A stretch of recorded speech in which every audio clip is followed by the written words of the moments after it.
If you thought concerns about Joe Biden's health and fitness could not get worse, they can.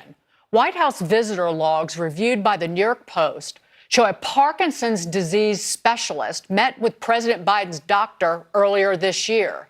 That specialist had visited the White House 10 times since late 2022. The big question now, why? The White House responding to the Washington Examiner, quote, a wide variety of specialists from the Walter Reed system visit the White House complex to treat the thousands of military personnel who work on the grounds. Separately, House Oversight Committee Chairman James Comer is calling on the White House physician, Dr. Kevin O'Connor, to testify before Congress about the president's fitness to serve. Comer says O'Connor has ties to the Biden family business that could compromise his medical assessments of the president. Dr. Mark Siegel, professor of medicine at NYU Langone Medical Center and Fox News contributor, is here with more on this. A Parkinson's disease specialist met with President Biden's physician in the White House 10 times since 2022. Wouldn't they have done the basic test for Parkinson's on the president, Dr. Siegel, which we have no evidence of? I think it's called a DAT scan.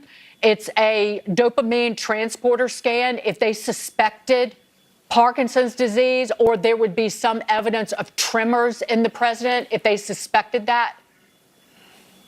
So those are great questions. First of all, you can have Parkinson's without the tremor. Second of all, they have actually reported twice now in yearly physicals that he doesn't have Parkinson's. So they obviously had some concern. They had a Parkinson's specialist there. Dagan, the gait that he has is not a shuffling gait that we usually see with Parkinson's.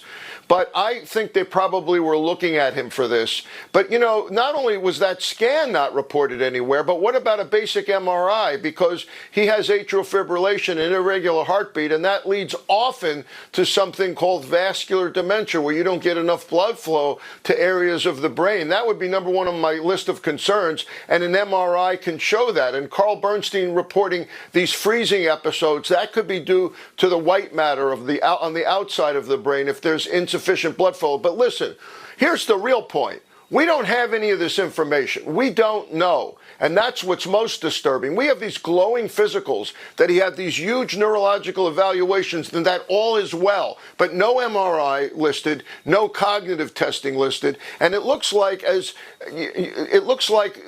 there's a huge cover-up that's gone on. And my concern is I'm angry, and the American public should be angry at the handling here and at the First Lady. The president himself may be suffering from denial. If he has possibly a worsening dementia, he's going to be the last to know. I feel bad for him. I feel compassion and empathy for him, but I don't feel that for the White House.